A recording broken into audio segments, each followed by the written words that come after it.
क्या कोई कंपनी अपने ही अंशों को खरीद सकती है?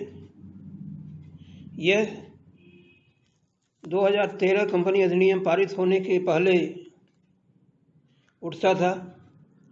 उस समय कोई भी कंपनी अपने खुद के अंशों को नहीं खरीद सकती थी।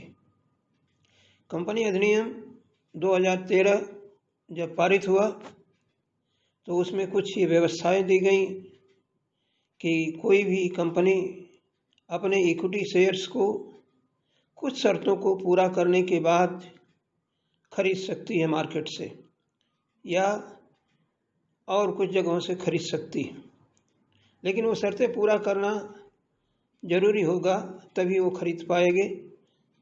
इसको हम by back of equity shares कहते हैं, समता अंशों की पुनर्खरीद कहते हैं कि जब कोई कंपनी अपने ही समता अंशों को खरीदे तो वो by back of equity shares होता है।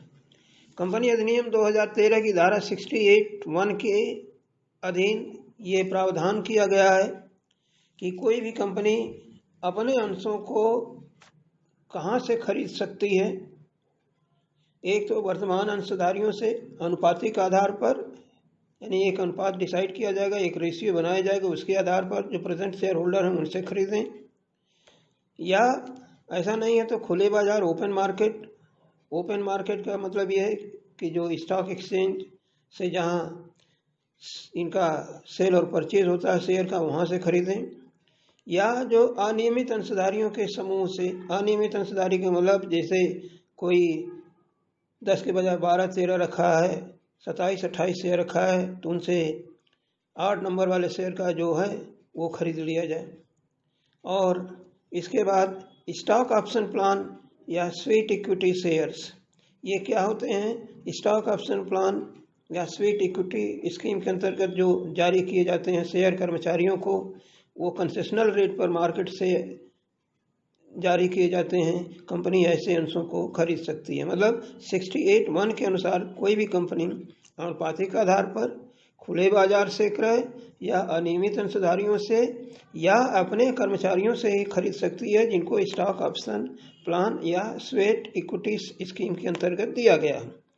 और ये अंश खरीदेगी कहाँ से कंपनी, इसके क्या सोर्सेस हैं, यह इनकी व्यवस्था दी गई है। एक तो मुक्त संचय यानी फ्री रिजर्व।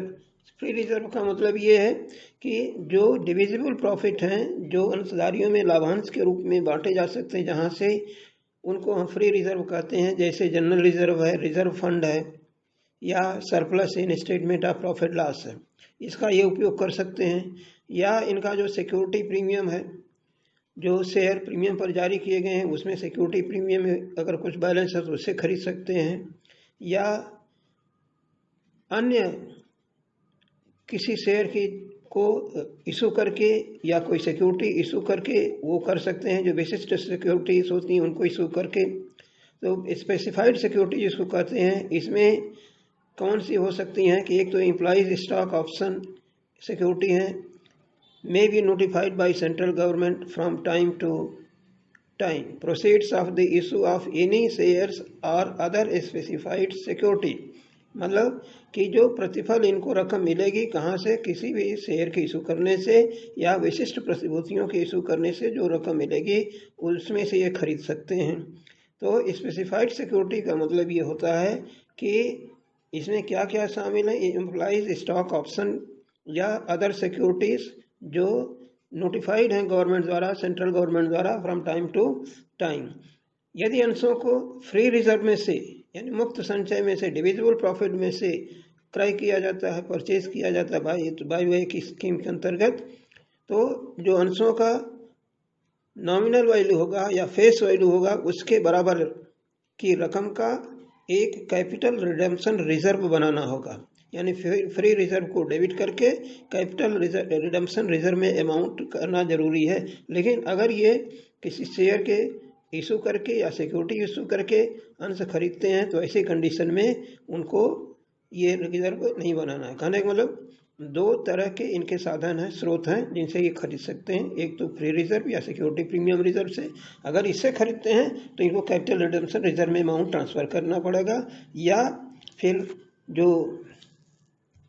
अदर सिक्योरिटी या शेयर इशू करके खरीदने हैं शेयर, तो इनको कैपिटल रिडम्पशन रिजर्व में बनाना नहीं होगा। इसके बाद जो है अंश खरीदने की क्या शर्तें, सेक्शन 68(2) में ये व्यवस्था दी गई है कि एक तो कंपनी को अंतर नियमों द्वारा आर्टिकल ऑफ एसोसिएशन से प्राधिकृत होना चाहिए, अधिकृत होना चाहिए। दूसरा ये कि जो बाई बैक करना है उसके लिए इनको एक प्रस्ताव पारित होना चाहिए कंपनी की जनरल मीटिंग में। और तीसरा इनका जो है कि इनके जो पेडअप कैपिटल है और फ्री रिजर्व है, इनके टोटल के 25% से ज़्यादा ये खरीद नहीं कर सकते। इसके बाद ये देखना है कि अगर ये परचेज कर लेते हैं तो उसके पश्चात जो है डेप्ट इक्विटी रेशियो, यानी जो ऋण क्षमता अनुपात है, यानी कि कंपनी के ओनर्स इक्विटी जो है, ओनर्स फंड हैं और बाहरी लोगों का जो डेप्ट है, ऋण है, जैसे आपका डिवेंचर है, लॉन्ग टर्म बारोइंग्स हैं, ये सब आपका ये डेप्ट कहलाते हैं। तो इनके बीच का रेशियो, यानी कि कैपिटल शेयर होल्डर्स फंड और डेप्ट के बीच का रेशियो 2:1 से अधिक नहीं होना चाहिए। ऐसे अंशों को ही ये कह सकते हैं जो फुल्ली पेड अप हैं। अंशों का क्रय प्रस्ताव पारित होने के 12 माह के भीतर ही पूरा कर लेना चाहिए, यानी कि जब प्रस्ताव पारित हो इनके सभा में, कंपनी की जनरल मीटिंग में, तो उसके 12 माह के अंदर पूरा करना चाहिए। जिन अंशों का ये क्रय करने हैं वे मान्यता प्राप्त स्टॉक एक्सचेंज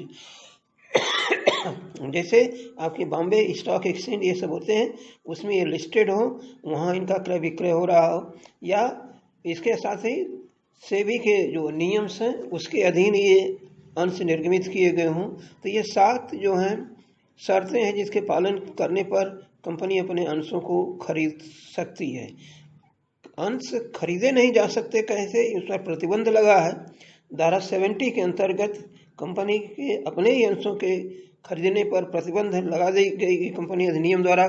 वो किसके द्वारा, यानी किनसे अगर खरीदते हैं तो उससे नहीं कर सकते। एक तो किसी सहायक कंपनी यानी सब्सिडियरी कंपनी, मतलब जो कंपनी है परचेज करे उसकी कोई सहायक कंपनी वह होती है जिस पर एक कंपनी नियंत्रित कर रही है, उसको हम सब्सिडियरी कंपनी कहते हैं। यानी 51% उसके शेयर उसके पास होना चाहिए, जिसको हम सूत्रधारी कंपनी कहते हैं।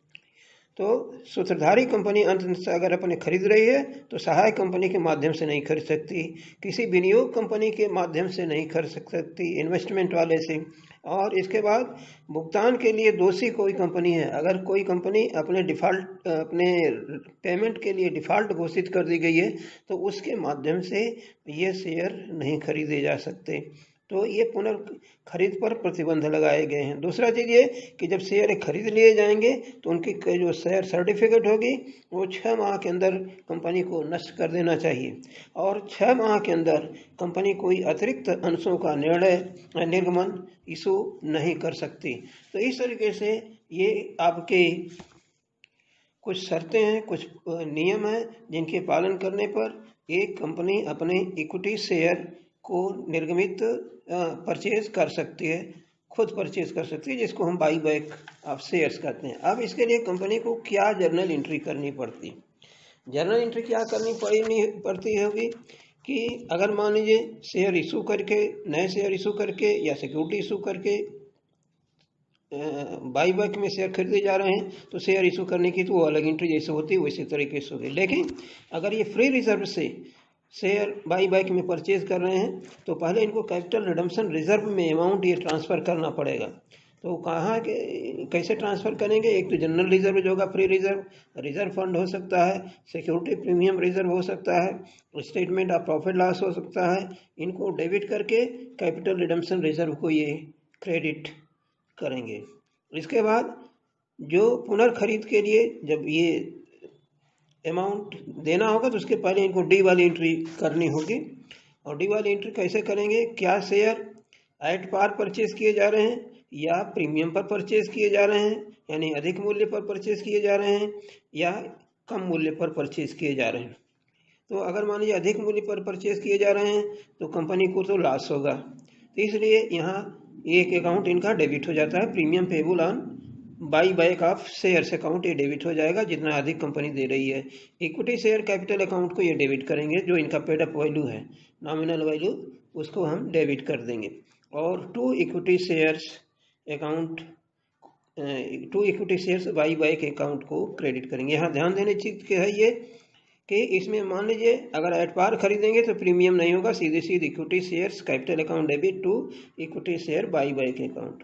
कंपनी केवल ऐसे ही शेयर को खरीद सकती है अपने कि जो फुल्ली पेड अप हो, यानी अगर 10 रुपये के शेयर है तो 200 रुपया उसमें पेमेंट होना चाहिए। अगर कोई उसमें अमाउंट इंस्टॉलमेंट बाकी है तो ऐसे शेयर को वो नहीं खरीद सकते।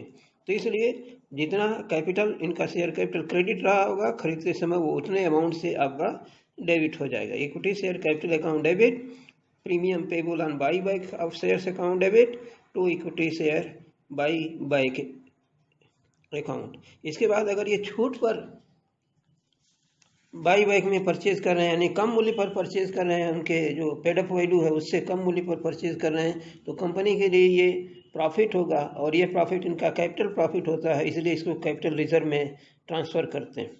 तो equity share capital account debit कर देंगे जितना इनका नॉमिनल वैल्यू या पेड अप वैल्यू है, to equity share buy back account और टू कैपिटल रिजर्व अकाउंट, ये क्रेडिट कर दिया जाएगा। तो इस तरीके से आपकी ये दो एंट्रियां हो गई। अगर मान लीजिए न तो प्रीमियम पर है न तो डिस्काउंट पर है, तो सीधे सीधे equity share capital debit to equity share buy back account, और इसके बाद इसका आप पेमेंट वाली जब एंट्री करेंगे, equity share buy back account debit to bank account credit कर देंगे, मतलब ये पेमेंट के लिए। तो इस तरीके से कंपनी अपनी बुक्स में जो बाई बैक के अंतर्गत ये एंट्रियां मेनली मुख्य रूप से 3 एंट्री की जाती है, और इसके आधार पर यहाँ ध्यान देने की बात है कि अगर कंपनी अपने अंशों को खरीदती है तो उसके इक्विटी फंड में, उसके डेप्ट में चेंजेस हो जाते हैं, परिवर्तन हो जाते हैं, और ये परिवर्तन का रेशियो 2:1 से नहीं होना चाहिए। दूसरा ये कि ये कंपनी अपने पेडअप कैपिटल और जो फ्री रिजर्व है उनके टोटल के 25% से ज़्यादा वैल्यू का ये शेयर नहीं परचेज कर सकती।